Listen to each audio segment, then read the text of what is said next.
Assalamualaikum warahmatullahi wabarakatuh. Innal hamdalillah nahmaduhu wa nasta'inuhu wa nastaghfiruh wa na'udzu billahi min shururi anfusina wa min sayyiati a'malina. May yahdihillahu fala mudilla lahu wa may yudlil fala hadiya lahu.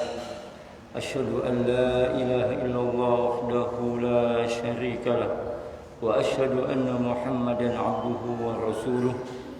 Ya ayyuhalladzina amanu taqullaha haqqa tuqatih wa la tamutunna illa wa antum muslimun.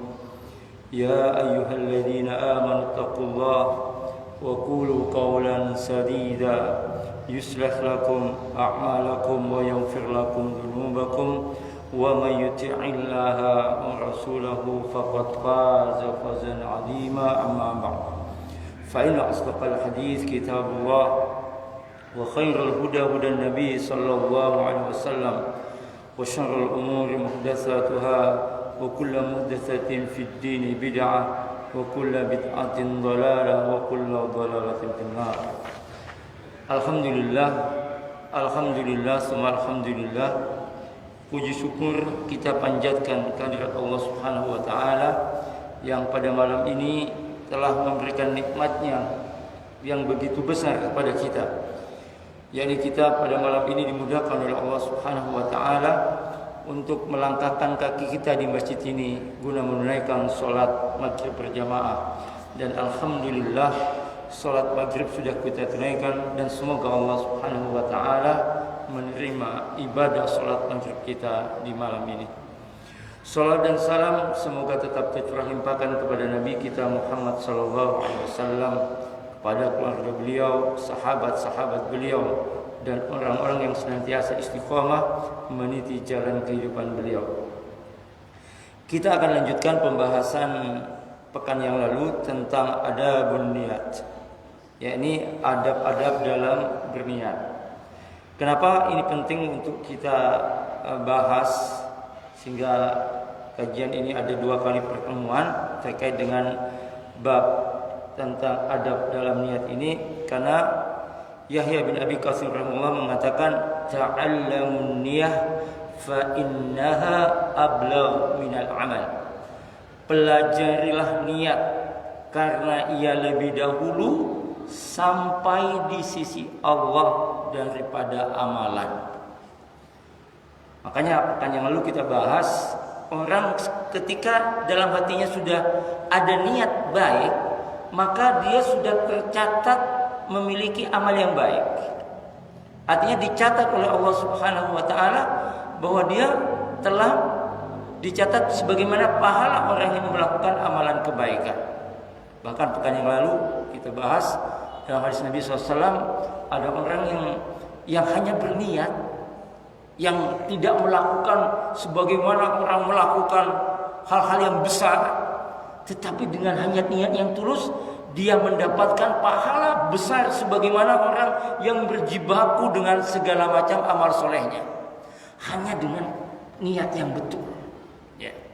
Makanya itu Allah Subhanahu wa taala berfirman, Nabi SAW bersabda, "Innallaha la yanzuru ila suwarikum wa amwalikum, wa innama yanzuru ila qulubikum wa a'malikum."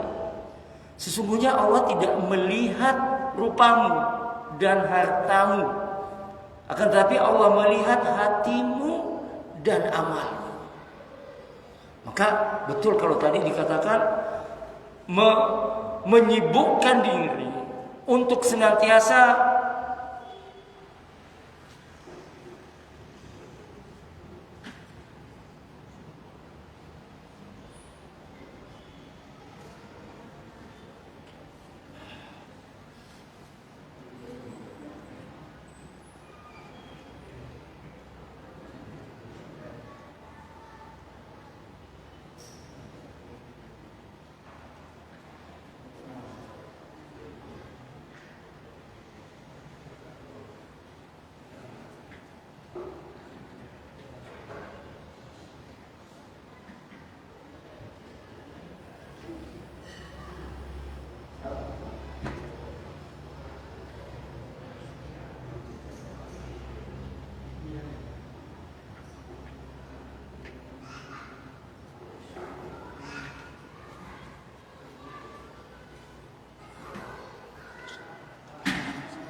Jadi bahwasanya ada orang yang dengan niatnya yang tulus, ya, dan mungkin dia hanya duduk-duduk di rumah, tidak melakukan amalan-amalan yang luar biasa, misalnya bangun masjid, bangun musola, nyumbang yatim piatu, pergi haji, pergi umrah, dan lain sebagainya.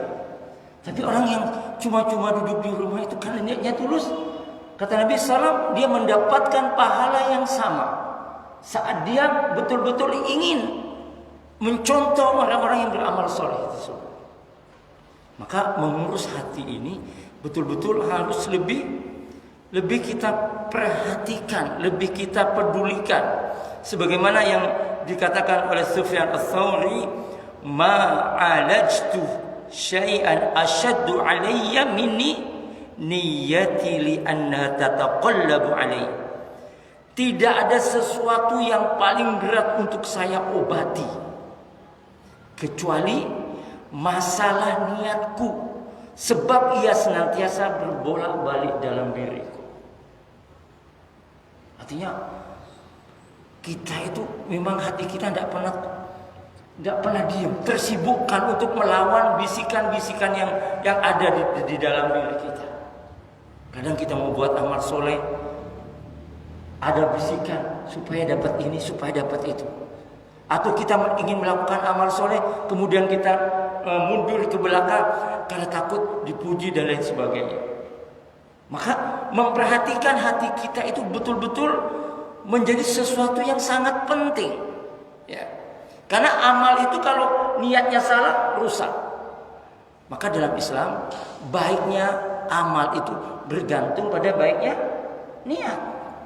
Kalau niatnya baik, maka biiznillah amalnya baik. Tapi kalau niat rusak, meskipun dia melakukan amal soleh, maka itu menjadi maksiat. Saat dia ingin melakukan amal soleh, tapi niatnya bukan untuk Allah, dia tidak sedang beramal soleh, tapi dia sedang bermaksiat kepada Allah Subhanahu Wa Taala. Ya. Saat dia melakukan yang nampaknya amal soleh, tapi hatinya kepada selain Allah, maka dia tidak sedang beramal soleh, tapi dia itu sedang bermaksiat kepada Allah Subhanahu Wa Taala. Maka Abdullah bin Mubarak mengatakan, boleh jadi amalan kecil, namun pahalanya menjadi besar karena faktor niatnya. Dan bisa jadi amalan besar menjadi kecil, nilai pahalanya disebabkan oleh niatnya. Makanya niat itu luar biasa sekali. Sampai Nabi SAW dalam sebuah hadis, beliau mengatakan, man tazawwad bi sadqin la yanwi ada'ahu fahuwa zani. Barang siapa menikahi wanita dan dia berjanji untuk membayar maharnya, nanti ingin melunasi maharnya, tapi niatnya dia tidak akan membayar mahar itu, cuma membujuk si wanita untuk menerima, mau menikah dengan dia dengan janji iming-iming mahar. Kata Nabi SAW, dia itu pezina. Bayangkan, padahal dia qabiltu nikah wa tazwija bil mahril mazkur. Tapi saat dalam hatinya dia membujuk si wanita bahwa dia akan diberi mahar sekian, tapi dalam hatinya dia tidak akan membayar mahar itu. Maka kata Nabi SAW, laki-laki ini pezina. Hanya apa?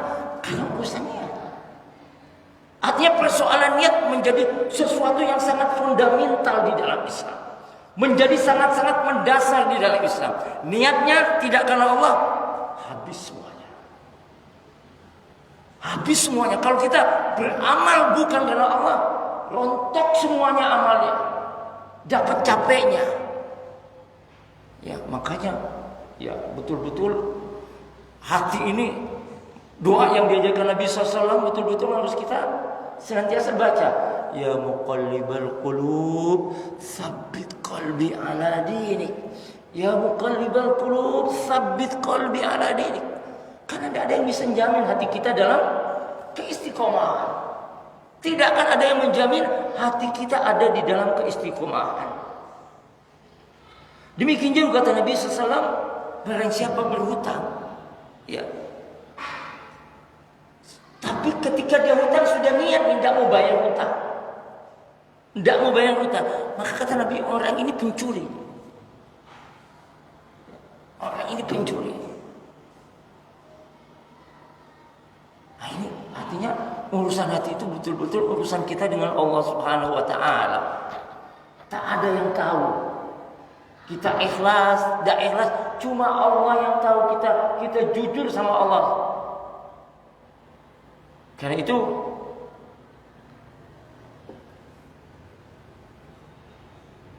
kata Nabi sallallahu alaihi wasallam, ya, ketika seseorang itu betul-betul niatnya tulus karena Allah Subhanahu wa taala, maka sejak dia berniat yang tulus itu, dia mendapatkan pahala orang yang berbuat amal kebaikan. Maka Ibnu Qayyim rahimahullah mengatakan, orang yang benar-benar ikhlas, niatnya tulus karena Allah adalah orang yang tidak peduli kalau seluruh perhargaan terhadap dirinya hilang dari dalam hati seluruh makhluk. Jadi orang yang betul-betul untuk Allah, dia nggak peduli makhluk itu, manusia itu mau menyanjung, mau mencaci, mau menghargai setinggi langit, hilang daripada manusia, dia tidak peduli. Nggak peduli dengan penilaian manusia. Kenapa kata beliau?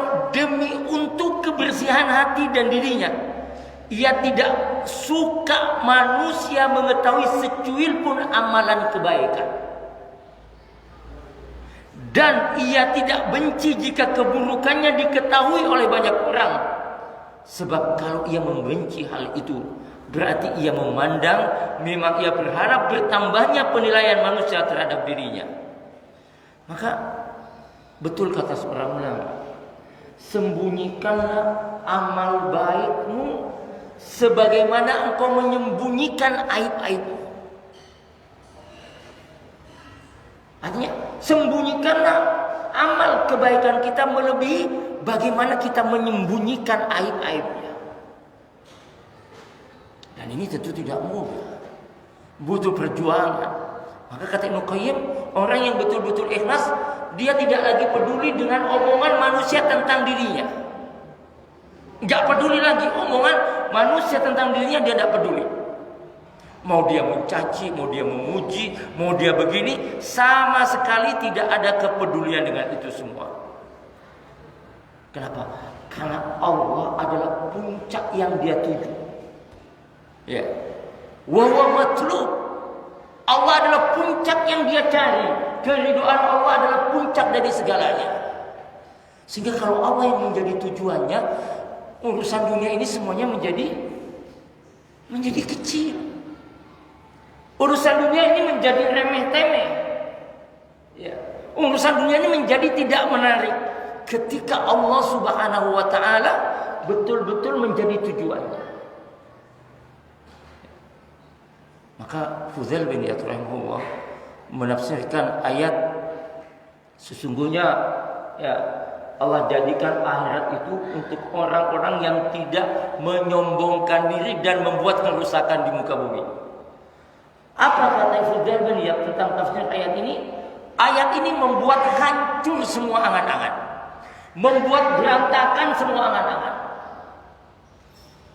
Karena kata Allah Subhanahu wa taala, Allah menjadikan negeri akhirat itu untuk orang-orang yang tidak sombong dan membuat kerusakan di muka bumi. Kata Fudail bin Iyad, ayat ini memberantakan semua angan-angan.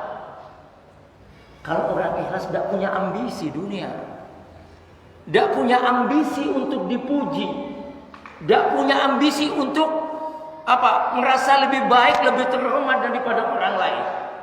Tidak punya ambisi untuk itu. Ambisi-ambisi keduniaan itu hanya untuk orang-orang kafir, bukan untuk orang-orang beriman. Ambisi ingin jadi ini, ambisi ingin jadi itu, ambisi ingin menguasai ini, menguasai itu, bukan milik orang beriman. Kenapa? Karena konsekuensinya ketika ambisi itu dibangun dalam rangka untuk mengokohkan dirinya, yang orang kan kalau saya ingin jadi presiden supaya apa? Supaya orang menghormati saya, memuliakan ini, memuliakan. Saya ingin jadi orang kaya supaya apa? Supaya disegani sini. Kalau baca ayat ini, rontok semuanya, dan dia tidak akan masuk surga karena di dalamnya di situ ada kesombongan. Sebagaimana Nabi SAW mengatakan, la yadkhulul jannata man kana fi qalbihi mithqala dzarratin min kibir. Tidak akan masuk surga seseorang yang di dalam dirinya ada seberat kesombongan, sebesar zarah kesombongan, secuil kesombongan. Jadi ambisi-ambisi keduniaan, mau jadi ini, mau jadi itu, mau jadi itu, bukan ambisi orang beriman. Ambisi orang beriman itu apa? Keridhaan Allah Azza wa Jalla. Cukup Allah ridho baginya, selesai. Ya, cukup Allah ridho baginya, sudah selesai. Maka Ibnu Qayyim rahimahullah, kita tahu bagaimana para sahabat Nabi radhiyallahu anhu. Kata Ibnu Qayyim, para sahabat Nabi itu mereka berada di puncak amal. Fi ghayatil amal. Mereka itu ada di puncak amal. Siapa yang bisa menandingi amal-amal para sahabat? Siapa di antara kita yang 10% bisa menandingi amal-amal para sahabat? Atau sekian persennya? Bagaimana sahabat berjihad, bagaimana sahabat berinfak, bagaimana sahabat sholat malam, bagaimana sahabat puasa, bagaimana sahabat berjuang di jalan Allah Subhanahu wa taala. Kata Ibnu Qayyim, mereka itu betul-betul berada di puncak amal. Tapi kata Ibnu Qayyim, bersamaan itu mereka berada di ma'aghayatil khauf. Mereka berada di puncak rasa takut kepada Allah Subhanahu wa taala. Jadi semakin dia beramal, semakin dia amalnya banyak, semakin ini semakin takutnya kepada Allah itu luar biasa. Semakin takutnya kepada Allah itu sangat luar biasa. Sebagaimana Aisyah radhiyallahu anha bertanya kepada Nabi tentang firman Allah Subhanahu wa taala tentang walladzina yu'tuna ma ataw wa qulubuhum wajilatun annahum ilaihi raji'un. Dan orang-orang yang memberi dan apa yang telah mereka beri, namun hati mereka takut kepada Allah karena mereka tahu mereka akan kembali kepada Allah. Aisyah bertanya tentang tafsir ayat ini kepada Nabi sallallahu alaihi wasallam. Tentang tafsir surat Al-Mu'minun ayat 60. Ya Rasulullah, apakah yang dimaksud takut ini adalah pezina? Orang yang takut kembali kepada Allah itu adalah pezina? Apakah pemabuk? Apakah penjudi? Ya. Kata Nabi SAW, lah, bukan. Dia bukan penjudi. Dia bukan pemabuk, dia bukan peminum khamr, dia bukan pezina. Ya, dia bukan pezina, dia bukan peminum khamr. Ya. Dan dia bukan pencuri. Apa kata Nabi SAW? Tapi dia adalah orang yang sholat, orang yang puasa, orang yang rajin bersedekah, tapi dia itu takut amalan sholatnya, amalan puasanya, amalan sedekahnya tidak diterima oleh Allah Subhanahu wa taala. Amalan puasanya, amalan sedekahnya, amalan sholatnya tidak diterima di sisi Allah Subhanahu wa taala. Maka dari ayat ini kita bisa pahami bahwa sesungguhnya orang yang semakin tinggi ilmunya, semakin kuat istiqomahnya, semakin betul-betul mencari ridha Allah Subhanahu wa taala, orang hatinya itu tidak akan tersibukkan dengan urusan-urusan dunia. Kecuali dia mengambil hal-hal yang sedikit. Hatinya tidak akan tersibukkan dengan urusan-urusan dunia, maka dia akan tersibukkan bagaimana hatinya itu betul-betul karena Allah Subhanahu wa taala. Inna sholati, sesungguhnya salatku, wa nusuki, ibadahku, wa mahyaya wa mamati lillahi rabbil alamin. Hidupku dan matiku hanya karena Allah Subhanahu wa ta'ala. Kemudian kata Ibnu Qayyim, orang yang benar-benar niatnya karena Allah, maka yang paling penting baginya adalah keridhaan Allah Subhanahu wa ta'ala. Dengan cara apa? Dengan cara menunaikan perintah-perintah Allah Subhanahu wa ta'ala dan mengikuti apa yang disukai oleh Allah Subhanahu wa ta'ala. Ya. Artinya orang yang betul-betul memfokuskan diri dalam menggapai keridhaan Allah Subhanahu wa ta'ala. Maka kata beliau, maka dia itu adalah ia selalu berputar-putar dan beredar di sana, berjalan bersamanya dimanapun berada, berpindah kemanapun hal tersebut berpindah. Ada kalanya ia dalam sholat, ada kalanya ia dalam zikir, ada kalanya dalam jihad, ada kalanya dalam berbuat baik kepada makhluk. Artinya semuanya betul-betul karena Allah Subhanahu wa ta'ala. Karena itu Nabi SAW ketika dikisahkan oleh Ibnu Abbas radhiyallahu anhu, beliau menceritakan, faqultu khalfan Nabi sallallahu alaihi wasallam. Dulu aku berada di belakang Nabi sallallahu alaihi wasallam. Kemudian Nabi berkata kepada Ibnu Abbas, "Ya gulam, wahai anak, maukah engkau aku ajarkan engkau beberapa kalimat?" Maka Nabi bersabda, "Ihfazillah yahfazka." Jagalah Allah, niscaya Allah akan menjagamu. Niscaya Allah akan menjagamu. Dijelaskan ulama bagaimana yang dimaksud Allah menjaga kita itu. Bagaimana supaya Allah menjaga kita? Yang dimaksud di sini adalah kata ulama, yakni orang itu istiqomah di atas melaksanakan perintah-perintah Allah Subhanahu wa ta'ala dan menjauhi larangan-larangan Allah Subhanahu wa ta'ala. Itu yang dimaksud dengan ihfazillah yahfazk. Ihfazillah tajid tujahak. Jagalah Allah, niscaya Allah akan ada di hadapan. Maka kata Nabi SAW, ketahui jika semua manusia berkumpul, ya, jika semua manusia berkumpul untuk memberikan manfaat kepadamu, maka tidak ada satupun yang bisa memberikan manfaat kecuali apa yang Allah tetapkan untukmu. Demikian juga semua manusia berkumpul untuk memberikan mudarat kepadamu, tak akan ada yang mampu bisa memberikan mudarat kepadamu kecuali apa yang Allah tetapkan untukmu. Kita bayangkan, kalau pemahaman hadis ini betul-betul menancap di dada hati kita, betul-betul ada di relung hati kita yang paling dalam. Coba bayangkan kalau itu betul-betul menancap di dalam hati kita, maka orang beriman itu adalah orang yang paling bahagia dalam hidupnya.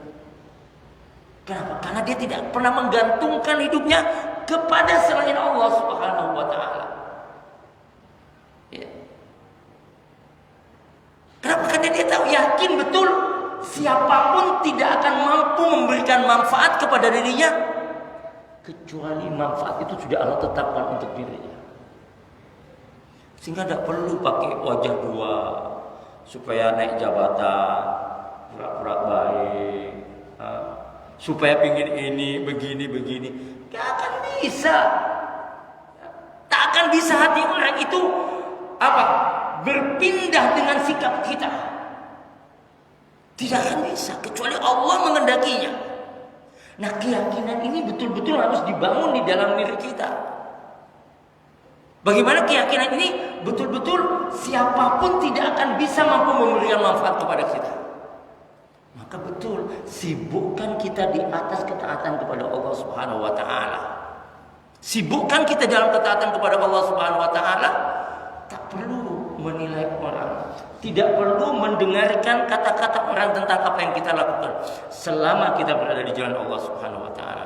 Maka kata seorang ulama, jangan engkau risau selama engkau berpihak kepada Allah meskipun engkau sendirian. Kata ulama, jangan kau galau, jangan kau risau selama engkau berpihak kepada Allah meskipun engkau sendirian. Kenapa? Karena Allah menjagamu, Allah membimbingmu, Allah melindungimu, Allah mengasihimu. Saat orang itu betul-betul menyandarkan hidupnya kepada Allah Subhanahu wa taala. Nah, menyandarkan hidup kepada Allah Subhanahu wa taala ini akan menjadi jaminan kebahagiaan orang itu di dunia maupun di akhirat. Pernah saya kisahkan seorang dokter mu'allaf. Ya, bagaimana saat dia mau keluar dari tekanan-tekanan yang sangat luar biasa. Bagaimana dia dipukul sama suaminya. Bagaimana dia harus mengalami berbagai macam musibah. Karena dasarnya orang pintar. Dan dia seorang mantan penginjil. Dia masuk Islam, dia baca Quran, nyampe kepada ayat Fussilat ayat 30. Yang kata dia, ketika saya ingat ayat ini, maka tidak ada lagi rasa takut. Apapun yang terjadi, kalau bahasa anak sekarang, apapun yang terjadi, terjadilah. Dengan ayat ini kata dia, timbul keberanian yang sangat luar biasa. Padahal dia seorang perempuan yang kebayang, yang sudah dia kebayang, kata dia, saya akan kehilangan anak saya akan kehilangan keluarga besar saya akan hidup sebatang kara. Sudah ada di sininya semuanya. Karena orang masuk Islam dengan keluarga yang taat di non-Islam tentu tidak mudah. Ketika dia ingat surat Fussilat ayat 30, maka keberanian itu muncul. Apa surat ayat 30 Fussilat itu? Ya ayyuhalladzina amanu innal ladzina qalu rabbuna Allah tsumma istaqamu tatanazzalu alaihimul malaika alla takhafu wa la tahzanu wa abshiru bil jannati kuntum tu'adun nahnu awliyaukum fil hayatid dunya wa fil akhirah. Sesungguhnya orang-orang yang mengatakan Rabb kami adalah Allah, kemudian dia istiqomah di atas ketaatan kepada Allah Subhanahu wa taala, apa janji Allah? Tatanazzalu alaihimul malaika. Maka Allah akan turunkan malaikat. Allah takhafu wa la tahzan, sehingga dia tidak akan takut dan tidak akan sedih. Wa absiru bil jannati kuntum tu'adun, dan berita gembira akan janji surga untuk dia. Sebagaimana dijanjikan. Kemudian Allah melanjutkan, nahnu awliyaukum fil hayatid dunya wa fil akhirah. Kamilah yang menjadi pelindung dia di dunia dan di akhirat. Si dokter ini bercerita bahwa orang-orang suaminya itu banyak di kantor dia. Foto dia sudah disebar, bagaimana kalau dia pakai jilbab, bagaimana kalau dia pakai pakaian kantor, bagaimana fotonya dia disebar di mana-mana. Tapi biiznillah, dengan izin Allah Subhanahu wa taala, dia betul-betul terselamatkan dari semua gangguan itu. Betul-betul terselamatkan dari gangguan itu.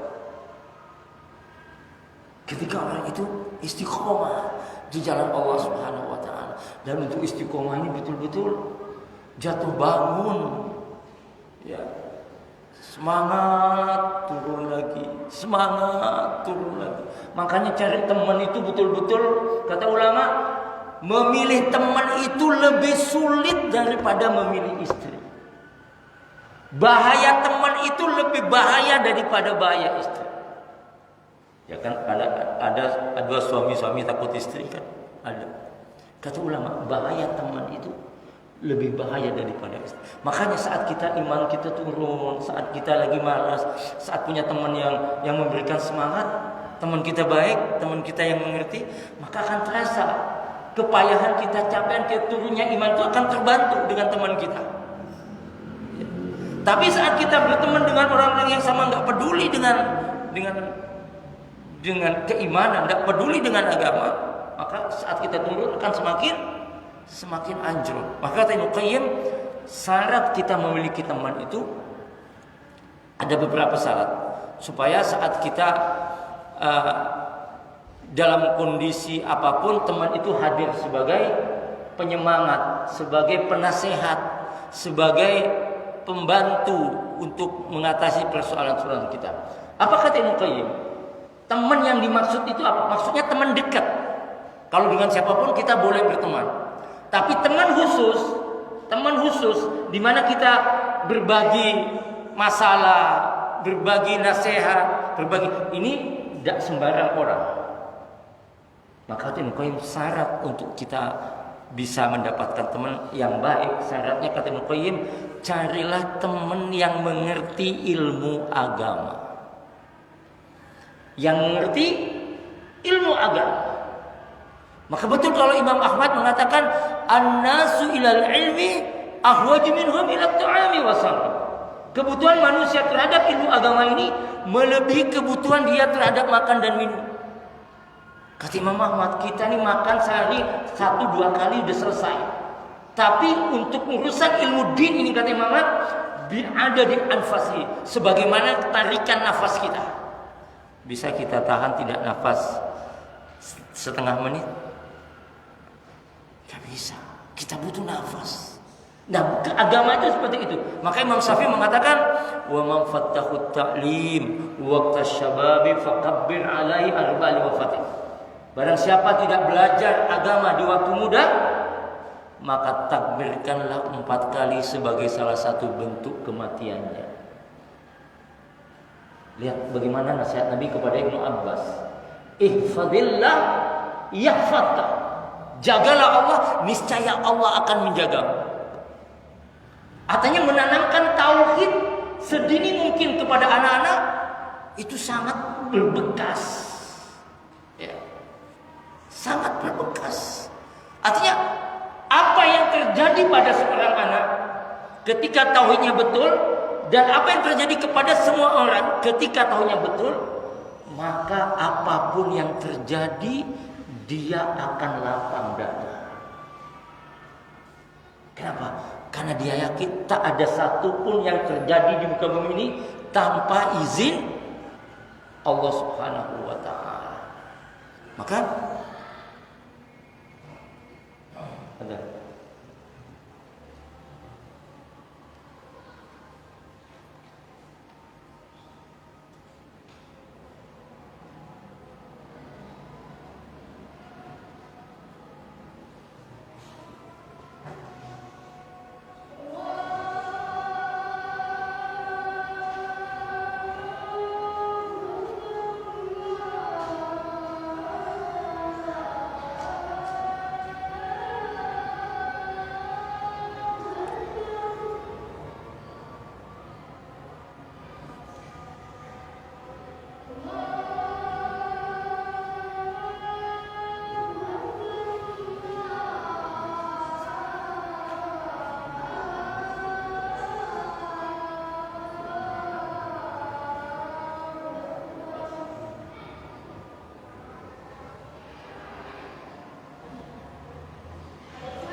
Alhamdulillah, wassalatu wassalamu ala Rasulillah, la haula wala quwwata illa billah. Baik, kita lanjutkan tentang pentingnya niat. Dikatakan di sini fabin niat, karena sesungguhnya niat yang jelek inqalabal mubah haram, menjadikan sesuatu yang mubah yang boleh menjadi haram saat niatnya jelek. Misal bermain sesuatu yang tidak ada larangan, silakan bermain. Tetapi saat kita bermain ada niat jelek ingin mencelakai lawan main kita, maka itu sudah menjadi haram. Ya.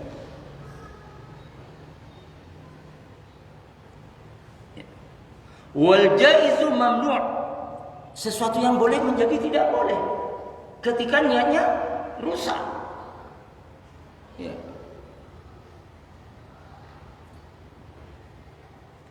Wa ma kana khaliyan minal kharaji asbaha dharaj, maka apa yang tadinya tidak berdosa maka akhirnya menjadi berdosa. Bahkan amal soleh menikah itu kan sesuatu yang sangat luar biasa. Tapi kalau niatnya sudah rusak, dengan sebagaimana Nabi sallallahu alaihi wasallam tadi mengatakan ada seorang laki-laki yang menikahi wanita dengan mengiming-imingi mahar, tapi dalam hatinya dia berniat tidak akan membayar mahar itu. Kata Nabi sallallahu alaihi wasallam, orang itu pezina. Pezina dia. Ya, pezina.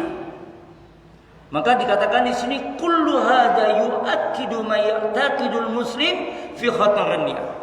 Maka ini menegaskan bahwa kebenaran keyakinan seorang muslim akan pentingnya niat, wa uzmi sa'nihi, akan pentingnya niat, keagungan niat, wa kabir ahmiyatiha, dan urgensinya niat yang sangat besar. Ini menegaskan bahwa niat itu bukan urusan remeh, bukan urusan yang gampang lah. Tapi niat itu butuh energi ketulusan yang sangat luar biasa. Butuh betul kita untuk betul-betul selalu kita berangkat ke masjid misalnya, kita mau sedekah misalnya, kita mau beramal soleh misalnya. Ini betul-betul ada setan tidak ingin membiarkan kita ikhlas. Tidak akan pernah membiarkan kita ikhlas. Bagaimana supaya kita melenceng niat kita daripada keikhlasan itu? Ya, makanya Nabi SAW mengajarkan doa Allahumma inni as'aluka al-afwa wal afiyah fid dunya wal akhirah. Allahumma inni as'aluka al-afwa wal afiyah fi dini wa dunya wa ahli wa mali. Allahumma astu awrati wa amin raati. Allahumma fatni min baini yadayya. Ya Allah, lindungi aku dari depan, jagal aku wa min khalfi, dari belakang, wa an yamini, dari kanan, wa an shimali, dari kiri, dari atas dan dari bawah. Karena setan tak akan membiarkan kita ikhlas. Setan ingin kita ujub dengan amal kita. Setan kita ingin kita mendapatkan apa dari amal kita.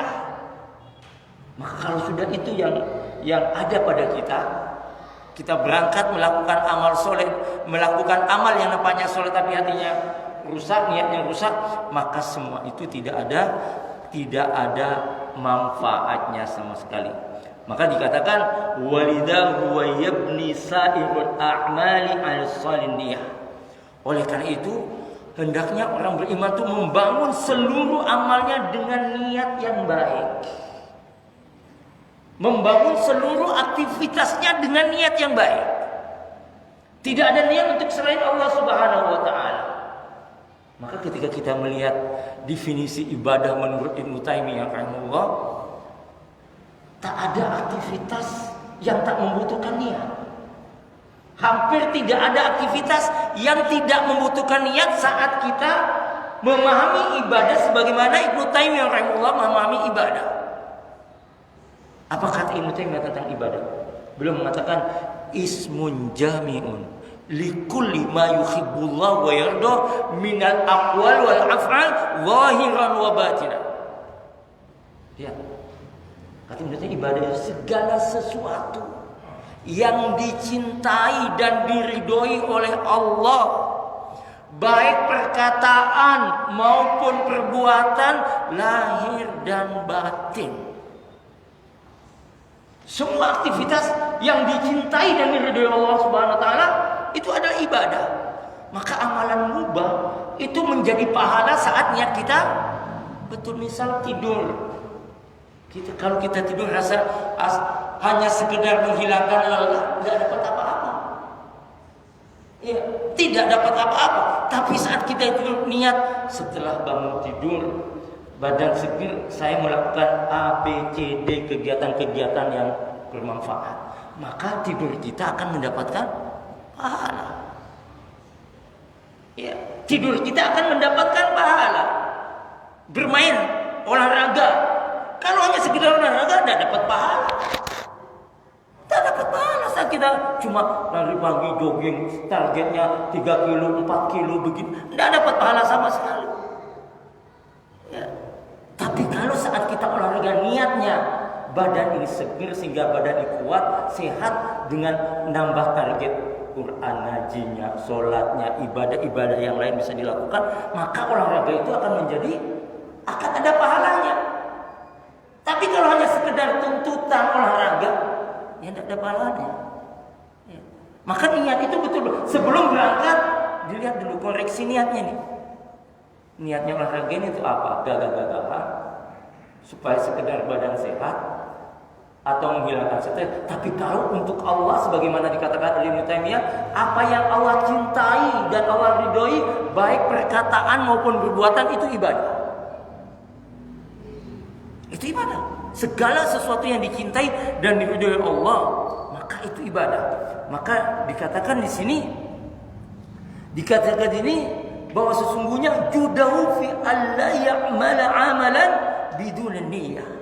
Maka berusahalah sekuat tenaga, jangan sampai beramal tanpa ada niat. Berusahalah sekuat tenaga untuk melakukan amal yang di situ ada niat yang baik. Maka dikatakan sini, jangan sampai beramal tanpa ada niat yang baik dan tujuan yang baik. Akan sia-sia. Pergi wisata, kita mau pergi ke pantai, ke lain sebagainya, dalam rangka untuk tadabbur alam, untuk melihat kebesaran Allah Subhanahu wa taala, untuk menghilangkan kepenatan kita dalam melakukan aktivitasnya sehingga rileks sebentar, tapi dalam rangka untuk memulihkan tenaga pikiran kembali dengan melihat kekuasaan Allah Subhanahu wa taala, maka wisata kita menjadi amal soleh, menjadi ibadah. Ya, menjadi bernilai ibadah. Tapi kalau sekedar ayo wisata, jalan-jalan, gini-gini, tidak ada nilainya sama sekali. Maka dikatakan di sini jangan beramal tanpa niat. Tanpa niat. Hatta itu amalan-amalan mubah. Amalan-amalan yang dibolehkan. Maka berusahalah menghadirkan niat dalam diri kita. Tentu niat-niat yang baik. Ya.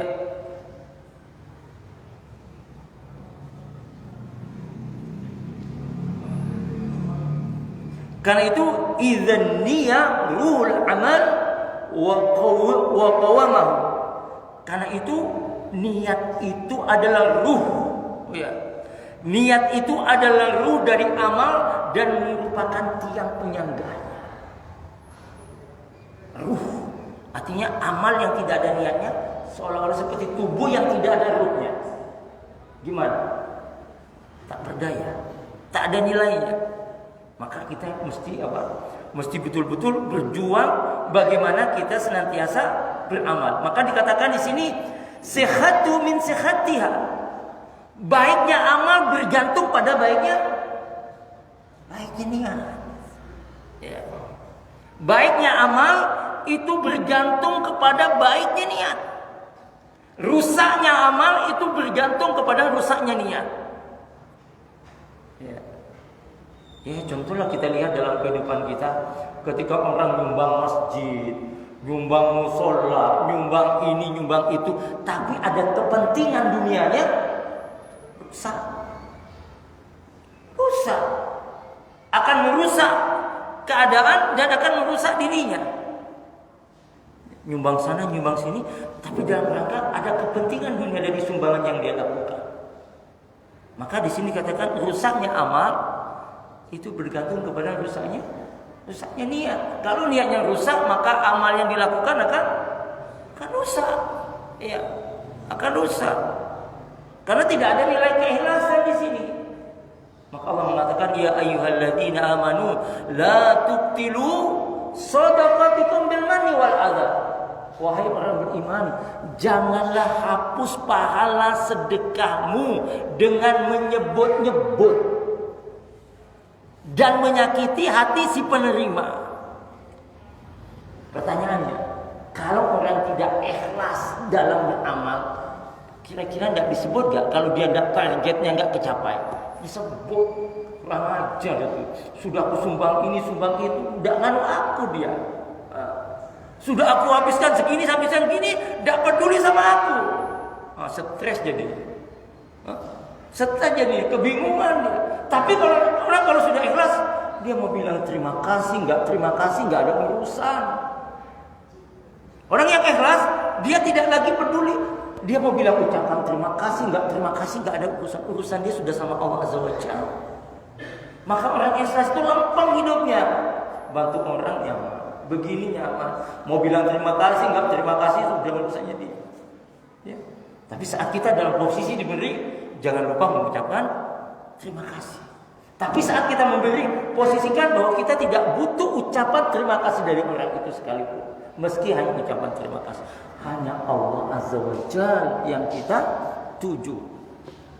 Maka saat seperti ini, biiznillah hidup kita akan terjaga, akan dijaga oleh Allah Subhanahu wa taala. Wallahu a'lam bissawab. Subhanallahi bihamdika asyhadu an la ilaha illa anta astaghfiruka wa atubu ilaik. Assalamualaikum warahmatullahi wabarakatuh.